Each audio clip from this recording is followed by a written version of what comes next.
आज फिर मेरी बेवा फुफ्फो जाते हुए मेरे छोटे भाई को अपने साथ घर ले गई और साथ ये भी कहती गई कि मेरा बेटा अकेला होता है, ये उसके साथ सो जाएगा। लेकिन हैरत की बात ये थी कि सुबह जब मेरा भाई घर आता तो इसके चेहरे पर घी लगा होता और आते ही नहाने चला जाता। कुछ दिन गुजरे कि भाई ने शोर मचा दिया कि मेरी शादी करो, जबकि वो अभी 14 साल का था। मुझे कुछ दाल में काला लगा। एक दिन जैसे ही फुफ्फो भाई को लेकर घर गई तो मैं सालन के बहाने उनके पीछे चली गई। अभी अंदर कदम रखा ही था कि सामने मेरी फुफ्फो मेरे भाई से, मेरी उम्र इस वक्त लगभग 10 साल की होगी, जब मेरी दादी ने मुझसे कहा कि मैं अपनी फुफ्फो जिनकी उम्र 20 साल थी इनके साथ सो जाऊं। इससे पहले वो अकेली सोती थी। मेरी 20 साल फुफ्फो, जिसका नाम समीना था, बहुत ज्यादा हसीन थी, लेकिन मेरी इनसे कभी ना बन पाई थी क्योंकि हमेशा इनकी और अम्मी की लड़ाई चलती रहती थी, जिसकी वजह से मैं इन्हें पसंद नहीं करती थी और ना ही तो वो मुझे और मेरी माँ को।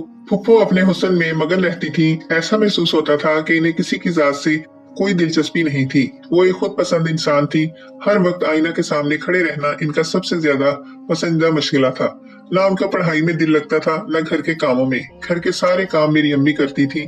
फुफ्फो को मेरी दादी की सपोर्ट हासिल थी, इसलिए इन्हें कोई कुछ नहीं कहता था। एक रात में सो रही थी कि मेरी दादी ने मुझे गहरी नींद से जगाया और कहा कि जाकर समीना फुफ्फो के कमरे में सो जाओ।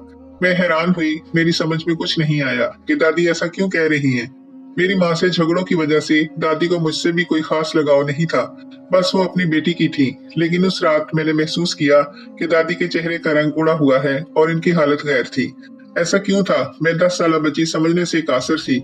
मैं आंखें मलते हुए उठी और दादी का हाथ पकड़कर समीना फुफ्फो के कमरे तक आई। मुझे और दादी को देखकर फुफ्फो ने रजाई से सर ऊपर करके हमें देखने के बाद फिर से रजाई के अंदर खुद को छुपा लिया। जिस तरह की चिड़चिड़ी फुफ्फो की तबीयत थी, मैं सोच रही थी कि वो यकीनन मेरा आना और अपने साथ सोना बर्दाश्त नहीं करेंगी। लेकिन इस रात उन्होंने कुछ नहीं कहा। फुफ्फो के कमरे में एक ही बेड था और दादी ने मुझे इनके साथ ही सुला दिया। फिर सारी रात मुझे फुफ्फो की सिसकियों की आवाज सुनाई दी। मेरी जवान जहान फुफ्फो न जाने क्यों रो रही थी। फिर ये रोज का मामूल बन गया था। रोज ही दादी मुझे इनके साथ सोने का कहती और फुफ्फो को तो जैसे चुप सी लग गई थी। इनका हुस्न मांद पड़ चुका था, चेहरा जर्द था और रात में न जाने कितनी बार उठकर वो उल्टियां करती थी। सुबह उठकर मैं अम्मी से पूछती कि फुफ्फो उल्टियां क्यों करती हैं सारी रात, तो अम्मी ने अपने होठों पर हाथ रखते हुए कहा, चुप रहो, किसी से कुछ मत कहना, अपने बाबा के सामने इस बात का जिक्र ना करना। अम्मा ने चुप रहने का कहा तो मैं भी चुप हो गई। बचपन से समझदार थी, जल्दी समझ जाया करती थी। इतना तो मैं समझ चुकी थी कि घर के हालात नॉर्मल नहीं है। कुछ हुआ था जिसको राज रखा जा रहा था। मेरी हर वक्त हंसती बोलती चहकती हुई फुफ्फो को चुप क्यों लग गई थी? वो अम्मी से लड़ाई क्यों नहीं करती थी? दादी के दिल से फुफ्फो के लिए मोहब्बत क्यों खत्म हो गई थी? इन तमाम सवालों का जवाब मुझे तब मालूम हुआ जब मैंने जवानी की दहलीज पर कदम रखा। इससे पहले जो कुछ भी हुआ था वो मेरे बचपन को तबाह करने के लिए काफी था। हर बच्चे की ख्वाहिश होती है कि इसका हंसता बसता घराना हो, लेकिन मेरे घराने को तो जैसे सांप सूंघ गया था। मेरे बचपन में ही सबकी शक्लें ऐसी थी जैसे कयामत टूट पड़ी हो। अम्मी और दादी अब्बा से न जाने क्या बात छुपाने की हर वक्त बातें करती रहती थी। लेकिन जिस दिन अब्बा को ये बात किसी तरीके से मालूम हो गई तो वो बर्दाश्त ना कर पाए और दिल का दौरा पड़ने से इनकी मौत हो गई। मैं सोचती रह गई कि ऐसी क्या बात अब्बा को पता चली है जो वो बर्दाश्त ही ना कर पाए। अब्बा की मौत के बाद मेरी दादी हर वक्त समीना फुफ्फो को बातें सुनाती, मनहूस कहती, हर वक्त इनसे कहती कि मेरे बेटे को तुम खा गई हो। और मैं 10 साल बच्ची सोचती रह जाती थी कि फुफ्फो इतने बड़े अब्बा को कैसे खा सकती हैं। फिर फुफ्फो को अचानक कहीं गायब करवा दिया गया। ना जाने फुफ्फो को कहाँ भेज दिया गया था, वो कहाँ चली गई थी, इनका कोई अता पता नहीं था। और दादी और अम्मी ने भी रहाइश तब्दील कर दी थी। कुछ अरसे बाद मुझे पता चला कि मेरा छोटा भाई दुनिया में आ चुका है। मैं इसे देखकर बहुत खुश हो गई। वो मुझे बहुत अजीज हो गया था। छोटे भाई के आने से मेरी जिंदगी में रौनक हो गई थी और मैंने किसी की तरफ नहीं देखा कि कोई कितना गमगीन है और कितने सोग में है। कहते हैं कि कोई मरने वाले के साथ मर नहीं जाता, लेकिन मेरी माँ मर गई थी। मेरे बाप की जुदाई में ज्यादा दिन जिंदा न रह सकी। अब घर में सिर्फ मैं थी, मेरा छोटा भाई था और मेरी दादी। मैं हर वक्त दादी से पूछती थी कि फुफ्फो कहाँ चली गई हैं, लेकिन दादी मुझे कुछ न बताती थी। खैर, गुड्डू मेरा छोटा भाई अब मेरी कुल कायनात था और मैं मुकम्मल तौर पर गुड्डू में मसरूफ हो गई थी। मुझे अपने से ज्यादा गुड्डू का ख्याल होता था। वक्त गुजरता गया, यहाँ तक कि मेरा गुड्डू 14 साल का हो गया और मैं 25 साल की। मेरी खूबसूरती की वजह से मेरे रिश्ते आ रहे थे, लेकिन गुड्डू की वजह से मेरा शादी करने को दिल नहीं कर रहा था। दादी बिस्तर से लग गई थी, किसी काम की नहीं थी, बस सांस ले रही थी। जब तक दादी ठीक थी उन्होंने हमें पाला, लेकिन जैसे ही दादी बिस्तर से लग गई तो मैंने कमर कस ली थी और नौकरी ढूंढना शुरू कर दी। मैं 18 साल की थी और मैंने ग्रेजुएशन कर ली थी। तब दादी की तबीयत बिगड़ना शुरू हो गई थी और पिछले 5 साल से मैंने एक स्कूल टीचर की नौकरी करते हुए घर को संभाला हुआ था और शाम में बच्चों को ट्यूशन पढ़ाती थी। मुझे बस यही फिक्र थी कि गुड्डू की पढ़ाई मुकम्मल हो जाए। गुड्डू बहुत शौक तबीयत का था, बहुत खुश रहता था और इसे खुश देखकर मैं खुश रहती थी। फिर एक दिन अचानक एक औरत हमारे घर चली आई। दरवाजे पर दस्तक हुई। मैंने दरवाजा खोला तो एक शनासा चेहरा सामने खड़ा था।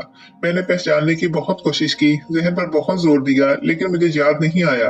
बस इतना याद था कि मैंने शायद इस चेहरे को पहले कभी देखा हुआ है। दानील, मैं तुम्हारी फूफी समीना। दरवाजे की चौखट पर खड़ी इस औरत की आवाज सुनकर और इसकी बात सुनकर मुझे हैरत का शदीद झटका लगा था। कैसे मैं अपने घर के इस किरदार को भूल सकती थी जिसका नाम समीना था, और इस समीना की वजह से न जाने क्या कुछ नहीं हुआ था इस घर में। मुझे नहीं पता था कि फुफ्फो ने ऐसा क्या कर दिया था जो हमारा घर तबाह हुआ था। बस इतना पता था कि कुछ तो फुफ्फो ने किया था जिसकी वजह से मेरा हंसता बसता घर उजड़ गया। मेरे वालिदैन चले गए, दादी बीमार हो गई और सब कुछ खत्म हो गया। जैसे ही उन्होंने अपना नाम बताया तो मुझे अपनी जिंदगी का वो तारीख दौर याद आ गया। कैसे भूल सकती थी मैं इस चेहरे को, इस आवाज को। कभी भी कोई अच्छी याद इस नाम से, इस शख्सियत और इस चेहरे से वाबस्ता नहीं रही थी। अंदर नहीं आने का कहोगी, समीना फुफ्फो ने कहा तो मैं अपने ख्यालों में जो खोई हुई थी वापस अपने हवासों में आई और थोड़ा सा हटकर इन्हें अंदर आने का रास्ता दिया। इतने सालों बाद वो क्यों आई थी यहाँ, और सबसे बड़ा सवाल ये कि वो गई कहाँ थी। मुझे इनसे बहुत कुछ पूछना था और सब कुछ उन्हें बताना था, इसलिए मैंने इन्हें अंदर आने का कहा। वो एक बहुत ही बेशकीमत साड़ी में मलबूस थी, बड़ी सी गाड़ी में आई थी। इनके अंदर आते ही खुशबू का एक झोंका सा अंदर दाखिल हुआ। चेहरे पर बेजा मेकअप किए हुए वो आज भी जवान लग रही थी। ऐसा महसूस हो रहा था कि जमाने और उम्र की हवा इन्हें नहीं लगी थी। वो मुझसे 10 साल बड़ी थी, लेकिन मुझसे 2-3 साल ही बड़ी लग रही थी, यानी बिल्कुल जवान। और ऐसा तब ही होता है जब इंसान एक खुशो-खुर्रम जिंदगी गुजार रहा होता है, तो खुशी की वजह से इनका चेहरा जवान रहता है। उनकी उम्र इस वक्त 35 साल होगी। इनके तरोताजा चेहरे को देखकर और इनके चेहरे पर इस कदर इत्मीनान देखकर मेरा खून जल गया था। हमें बर्बाद करने वाली औरत आज खुशबाश थी और मैं ये कैसे बर्दाश्त कर सकती थी। मेरे ख्याल से इस औरत को खुश रहने का हक बिल्कुल भी नहीं था। अगर हम खुश नहीं थे तो इसे भी खुश नहीं होना चाहिए। फिर वो क्यों खुश थी? वो पूरे हक से आकर मेरे घर में बैठ गई थी। आपको हमारा पता कहाँ से मिला? मैंने पहला सवाल इनसे यही किया था। ढूंढने से तो खुदा भी मिल जाता है, ये तो बस एक पता था, उन्होंने जवाब दिया। इनका जवाब मुझे बिल्कुल अच्छा नहीं लगता था। इनके मुंह से खुदा का नाम सुनकर मुझे हैरत हुई, जिन्होंने कभी खुदा का नाम ना लिया था और आज वो खुदा का नाम ले रही थी। वो मेरे घर को अजीब नजरों से देख रही थी, जैसे कि इन्हें हमारा छोटा सा घर अच्छा नहीं लग रहा हो। इतने में गुड्डू अंदर दाखिल हुआ। उसके हाथ में गेंद और बल्ला था और वो क्रिकेट खेल कर वापस आया था। उसने फुफ्फो को देखकर मेरी तरफ सवालिया नजरों से देखा, जैसे पूछ रहा हो कि ये औरत कौन है। मैं इस औरत का साया भी अपने गुड्डू पर पड़ने नहीं देना चाहती थी। ये हमारी फुफ्फो है, मैंने साफ कोई से कहा। छुपाने का कोई फायदा भी ना था और मुझे आदत भी नहीं थी। क्या नाम है तुम्हारा? फुफ्फो एकदम से खड़ी हुई और उन्होंने गुड्डू को अपने हिसार में ले लिया तो मेरे तन बदन में जैसे आग सी लग गई। वो कौन होती थी मेरे भाई को इस तरह से मिलने वाली? ये मेरा भाई है, जैद। प्यार से हम इसे गुड्डू कहते हैं, मैंने सख्त तासुरात के साथ कहा। बहुत खुशी हुई गुड्डू तुमसे मिलकर। मैं तुम्हें लेने आई हूँ, तुम मेरे साथ चलो। मेरा बेटा है, तुम्हें इससे मिलकर खुशी होगी और वो तुम्हारा हम उम्र है बिल्कुल। तुम्हारी इसके साथ अच्छी दोस्ती भी हो जाएगी। चलो मेरे साथ, मैं खास कर इतनी दूर से सिर्फ तुम्हें लेने के लिए आई हूँ। इनकी ये बात सुनकर मेरा चेहरा गुस्से से लाल हो गया। मैंने फौरन गुड्डू को पीछे किया और इससे कहा कि इनका कोई हक नहीं बनता है मेरे भाई पर हक जताने का, इन्हें अपने घर ले जाने का। वो कौन होती है गुड्डू को अपने साथ लेकर जाने वाली? मैंने कहा कि गुड्डू, मैंने बचपन से तुम्हें पाला है, मैं अपना पेट काट कर इसे खिलाया है, अपने होंठों की मुस्कान गुड्डू को दी है, अपनी सारी जिंदगी गुड्डू के नाम की है। इसकी वजह से मैंने शादी नहीं की है और अब आप कह रही हैं कि आप इसे लेने आई हैं। मैंने गुस्से से कहा, लेकिन सामने खड़ी इस औरत को बिल्कुल भी गुस्सा नहीं था। इसके चेहरे पर हनूज इत्मीनान था। इनका यही इत्मीनान मुझे तैश दिला रहा था। इस औरत को मुतमईन नहीं होना चाहिए था, इस औरत को खुश नहीं होना चाहिए था। जब मैं बार बार यही सोच रही थी, 10 साल की उम्र में मुझे इन उल्टियों की वजह समझ में नहीं आती थी। लेकिन आज 25 साल की उम्र में मैं सब कुछ समझ गई थी कि क्यों दादी फुफ्फो से नाराज थी, क्यों इनके राज का सुनकर मेरे बाप को दिल का दौरा पड़ गया था, क्यों इन्हें गायब करवा दिया गया था, क्यों हमने मोहल्ला छोड़ा था। इतने सारे सवाल जो मेरे जहन में जमे हुए थे, वक्त के साथ इन सब सवालों के जवाब मुझे मिल गए थे। मैं समझदार थी, देर से ही सही, लेकिन मैं समझ गई थी कि मामला क्या था। प्यारी दानी, ये गुस्से का वक्त नहीं है। मैं गुड्डू को लेने आई हूँ और इसे लेकर ही जाऊंगी। उन्होंने बहुत आराम से कहा तो मैंने सवाल किया कि किस हक के साथ वो मेरे गुड्डू को साथ ले जाना चाहती हैं। तो उन्होंने कहा कि वक्त आने पर मैं तुम्हें सब बताऊंगी। फिर मैंने कहा कि अपनी माँ की खैर खबर तो ले लें, कब से वो बिस्तर से लगी हुई हैं। पत्थर दिल तो आप हमेशा से ही थी, आपको किसी की परवाह नहीं थी, लेकिन माँ तो माँ होती है, जिन्होंने आपसे बहुत मोहब्बत की थी। मेरा इतना कहना था कि इनके चेहरे पर तंजिया मुस्कुराहट आ गई। मोहब्बत तो मुझसे किसी ने की नहीं मेरी जान, हर किसी ने अपने आप से मोहब्बत की, खुद को बचाना चाहा, अपनी इज्जत को बचाना चाहता, अपनी इज्जत की खातिर मेरी बलि चढ़ा दी, मुझे बर्बाद कर दिया। अगर मेरी माँ को मेरे भाई भाभी किसी को भी मुझसे मोहब्बत होती तो आज मैं इस हाल में ना होती। इनकी बात सुनकर मैं हैरान हो गई थी। बर्बाद उन्होंने हमें किया था और वो कह रही थी कि हमने इन्हें बर्बाद किया है। गुस्सा तो मुझे बहुत आया था, लेकिन मैं इनसे मजीद बात नहीं करना चाहती थी। इनका वजूद मुझे अपने घर में अब बर्दाश्त नहीं हो रहा था। मैंने इनसे कहा कि यहाँ से चली जाएं, इससे पहले कि मैं कोई बदतमीजी कर दूं इनके साथ, लेकिन वो जिद पर थी कि गुड्डू को साथ ले जाएंगी और साथ साथ गुड्डू से ये भी कहा कि वहां जाकर इसे बहुत सारे पैसे मिलेंगे, वो घर बहुत बड़ा है, गाड़ी है, वहां पर जिंदगी की हर सहूलत है। इस छोटे से डरबेनुमा घर में रहकर इसने क्या करना है। उन्होंने गुड्डू को पैसे का लालच देना चाहा तो मुझे गुस्सा आ गया। मैंने कहा कि अब हम तुम्हारी किसी लालच में नहीं आएंगे। मैं फौरन आपसे तुम पर आ गई थी। मैं मजीद इनकी इज्जत नहीं करना चाहती थी। मैंने तुमसे बात नहीं की, मैं गुड्डू से पूछ रही हूँ। अगर वो मेरे साथ जाना नहीं चाहेगा तो मैं इसके साथ जबरदस्ती नहीं करूंगी। मैंने सारा फैसला गुड्डू पर छोड़ दिया है। वो मेरा भतीजा है और मुझे इसकी जरूरत है। मैं घर में तन्हा हूँ। उन्होंने कहा तो मुझे हैरत हुई कि अभी कुछ देर पहले तो वो कह रही थी कि इनका बेटा है जो कि गुड्डू जितना ही है, और अब वो कह रही थी कि वो तन्हा है। मैंने गुड्डू की तरफ देखा, इसकी आंखों में साफ लालच भी दिखाई दे रहा था। पैसे का सुनकर इसकी आंखों में एक चमक सी आ गई थी और उसने फौरन इस बात में सर हिलाया और समीना फुफ्फो के साथ चल दिया। तो मुझे हैरत हुई, मेरी उम्र भर की रियाजत बेकार गई। गुड्डू को मुझ पर तरस ना आया, मेरी इज्जत का भी ख्याल ना आया और वो पैसे का सुनकर इनके पीछे दुम हिलाता हुआ चला गया। जिंदगी में पहली बार मुझे गुड्डू पर गुस्सा आया था और इससे भी ज्यादा अपने आप पर गुस्सा आ रहा था कि मैं बेवकूफ हूँ। कैसे मैंने सोच लिया था कि गुड्डू मेरी अमीर फुफ्फो को छोड़कर अपनी गरीब बहन के साथ रहना चाहेगा। ये पैसे का जमाना था और इसकी उम्र भी ऐसी ही थी कि इस उम्र के इस हिस्से में पैसा हर किसी को मुतासिर करता है, लेकिन हमारे खून में तो पैसे का लालच शामिल ही नहीं था। ना मुझे कभी पैसे का लालच था, ना मेरी माँ को लालच था, तो गुड्डू को कैसे लालच होगी। मैं सोचकर परेशान थी। खैर दिन गुजरते गए। 2 दिन बाद गुड्डू आया तो इसकी हालत अजीब थी। इसका चेहरा सुर्ख था। इसने मुझसे कोई बात ना की और वो पसीने में शराबूर था और सीधा गुसल खाने में गया और काफी देर तक नहाता रहा। फिर बाहर निकला और मुझसे कहने लगा कि इसने शादी करनी है। इसकी इस फजूल बात पर मैंने एक जोरदार तमाचा इसके मुंह पर रसीद किया। इसकी उम्र इस वक्त सिर्फ 14 साल की थी और शादी की बात कर रहा था। न जाने फुफ्फो समीना ने इसे क्या पट्टी पढ़ाई थी। वो हमसे किस बात का बदला लेना चाह रही थी, मुझे समझ नहीं आ रहा था। शायद आज से 15 साल पहले सब कुछ इनकी मंशा के मुताबिक नहीं हुआ था और वो मुझे और मेरे भाई को अजियत देना चाह रही थी। मेरी माँ से नफरत आज भी कायम थी और इन्हें ये भी एहसास न था कि हम इनके भाई के बच्चे हैं। थप्पड़ खाकर गुड्डू मुझ पर बरस पड़ा, बहुत बुरी बातें मुझे सुनाई और वहां से चला गया। मैं उदास थी कि समीना फुफ्फो पहले तो हमसे हमारी सारी खुशियां छीन चुकी थी और आज मेरी जिंदगी की आखिरी मता मेरा गुड्डू भी मुझसे छीन लिया। बहरहाल मैं गुड्डू को इनसे अलग करना चाहती थी, इसलिए मैंने सोच लिया था कि जज्बाती होने का वक्त नहीं है, ये हिकमत अमली का वक्त है और मैंने वही किया। अगली बार जब वो आया, शायद अपना कोई सामान उठाने आया था, तो मैंने इससे कहा कि मुझे माफ कर दो, मैं फुफ्फो से भी माफी मांगना चाहती हूँ, मुझे इनके घर ले जाओ। तो वो खुश हो गया और मुझे इनके घर ले गया। वो घर बहुत बड़ा था। मैंने गुड्डू को दिखाने के लिए फुफ्फो से माफी मांगी तो वो खुश हो गई। और मुझे वहां रहने को कहा। मैंने कहा नहीं, मुझे अपने घर में दादी के साथ रहना है। मैं बस माफी मांगने आई थी क्योंकि वो मुझसे बड़ी थी और मैंने आपके साथ बदतमीजी की थी, इसलिए मुझे माफी मांगना थी और कुछ नहीं। लेकिन हकीकत में तो मुझे फुफ्फो का घर देखना था जो मैंने देख लिया था। मैंने इनसे कहा कि इनका बेटा कहाँ है, तो उन्होंने कहा कि वो बाहर गया हुआ है। मैं समझ गई कि इनका बेटा कोई नहीं, सब झूठ बोला था उन्होंने।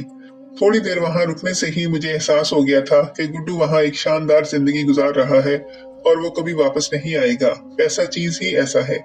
मैं मायूस होकर घर चली आई और सारी रात रोती रही, लेकिन मैंने हिम्मत नहीं हारी। मेरा गुड्डू मासूम था और मुझे इसे वापस लाना था। मैं ये सोच रही थी कि फुफ्फो के पास इतनी दौलत कहाँ से आ गई थी। शायद घर छोड़ जाने के बाद उन्होंने एक बहुत ही अमीर आदमी से शादी की थी।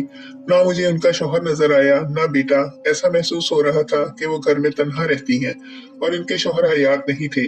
अगली बार मैं इनके घर गई तो चौकीदार ने फौरन दरवाजा खोल दिया। वो जान गया था कि मैं फुफ्फो की क्या लगती हूँ, इसलिए उसने मुझे कुछ नहीं कहा। मैं आराम से अंदर चली गई। अंदर से फुफ्फो की आवाज आ रही थी।